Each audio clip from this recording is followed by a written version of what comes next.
We've been told over and over that history repeats itself. Every industry sees changes based on what's happening in our society. In 2017, the revelation of Harvey Weinstein's treatment of women launched #MeToo. And in 2020, in the midst of the worst pandemic we've seen since 1918, we saw the murder of George Floyd by a white police officer caught on camera. With the pandemic keeping everyone at home, people spent more time streaming content. The hunger for content was both a way to consume relevant information on what was going on, and also a place for escapism. Time at home wasn't only about finding things to do. People were working harder and longer hours in their home office. But as the world starts to open up and employers are calling workers back to the office, a significant portion of the workforce are saying they prefer working at home because it offers more flexibility. That flexibility especially applies to people with disabilities who may have experienced a lack of access prior to the pandemic.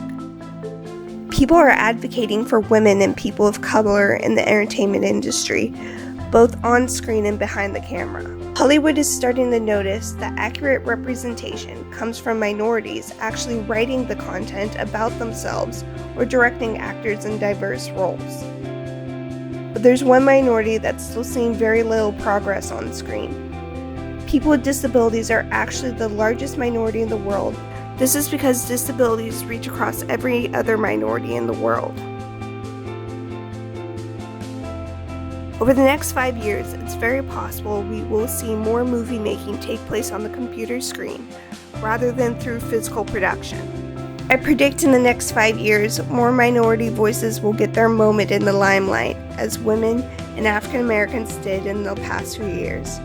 Unfortunately, this only seems to come with a terrible event or tragedy taking place in the news or revealed behavior from a celebrity. But with society taking larger steps to acknowledge inequality, it's very possible Hollywood will realize they have the power to change public opinion. Empower once unheard voices to speak up and share their stories. But let's not stop just at the writer's room or on-screen talent.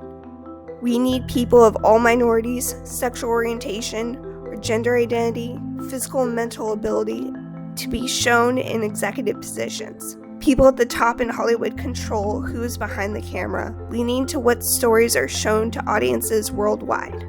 We need an entertainment industry that better represents the entire makeup of the world's population.